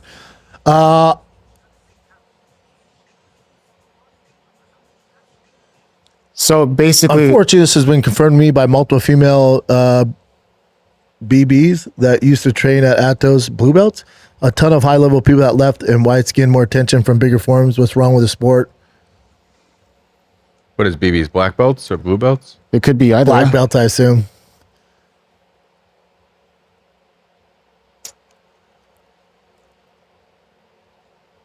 So there's been a lot of people saying that he's been doing this, and to the point where he stepped down, and I guess his daughter's taking over the academy now. I don't know exactly if that's true or not, but that's what I'm hearing. Let me put it like this. This is, by the way, I have a girl. I have a baby girl, right? There is only, and I'm not saying this for all gyms. I've been in a million jiu-jitsu gyms. I would never allow my wife or my daughter to train jiu-jitsu. I hear this a lot too. Yeah. What? Never. Really? Yeah. No, never. Why? Never. Is that It's toxic? too personal. Touchy, yeah. They're too touching you. There's not a lot of females to begin with. The culture, for the most part, it's very aggressive men. It's just, I would never allow my wife or my daughter to train jiu-jitsu, except for one place. Where's At our that? Gracie. Yeah. It's just Because super respectful. they have a program where his wife, they teach it. It's all girl focused. It's just girls with girls. Mm-hmm. But as far as young girls and even teenage girls or girls in their 20s going with men, it's not happening. Yeah. It's not happening. I don't feel comfortable. I've seen too many creeps in the community. I wouldn't do it. Now that's the exception. For the most part, your local jiu-jitsu gym is safe. I'm just saying I wouldn't allow my daughter to do it. Or Just some of the things you've seen. never. Yeah. Never. This doesn't surprise me. Again, who knows everything that went into it? Yeah, I've seen some bad shit. You know, Yeah. I wouldn't entertain it. And like when my son was doing jiu-jitsu, there's one girl It's usually not a lot of girls, so it's like, it's one girl and 12 boys. It's like, I'm not going to do that to my daughter. Yeah. You know? It also sucks that this is like someone who is like a father figure to them, because then you get put in an even weirder situation. It's unfortunately, it's been pretty common. Yeah. Like Cyborg Abreu, the guy who was shut down. Schaub shut down in Metamoris. I think he got kicked out too. Really? Yeah. There's been a number of guys that got in trouble. Let's just make sure. Go back. That's not him, is it? No, I'm just looking to see if it is. Cyborg's alleged response to a slew of sexual misconduct. There you go. Go to that one. Please quit killing flies. Is that why you have a tennis racket? Yeah, it's like a bug killer, fly killer. This is like a forum though, right? So I'm not sure. This guy's right. Some teams have bad apples, not multiple bad apples, who are then mix in behind the good apples, hoping the public won't notice because the affiliation head is friends with those apples. Correct. The problem is when the bad apple is at the top of the tree. Yeah. Yeah, it's just too common. Like, you don't hear about this in wrestling. You don't, it's just, it's not good, man.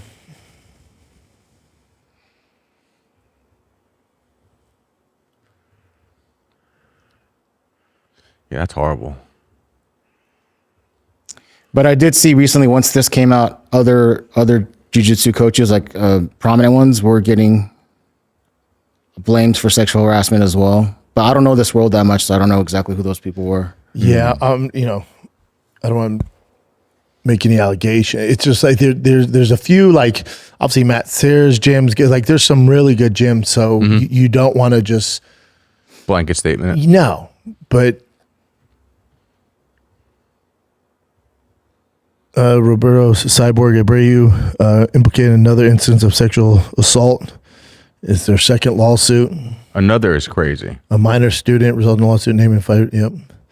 Yeah. So something's been reported or happening. There's only a few gyms I would let even my kids train at. It's just.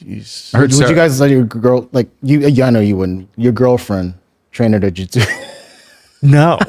She doesn't have any reason to fight. But think about it. If she was like, babe, I want to do jiu-jitsu. Self-defense, I'm going up to fucking Atos or where the fuck it is in San Diego. It's like, no, we're all like the Brazilian guys, right?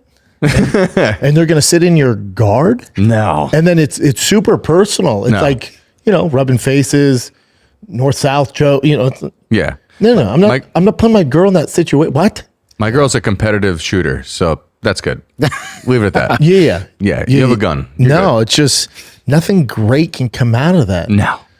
Sucks, no, it's just a weird like even Tom Brady lost his girl to a jiu-jitsu instructor. Yeah, dude. Fucking Tom Brady has 6 fucking rings. Yeah. Anybody in here, Tom Brady? We're all fucked. It's like you just can't have some guy in your girl's guard all the time. No, and she's in like mount. Yeah. On this skinny Brazilian dude. It's like, buddy, they're gonna fall in love. Yeah.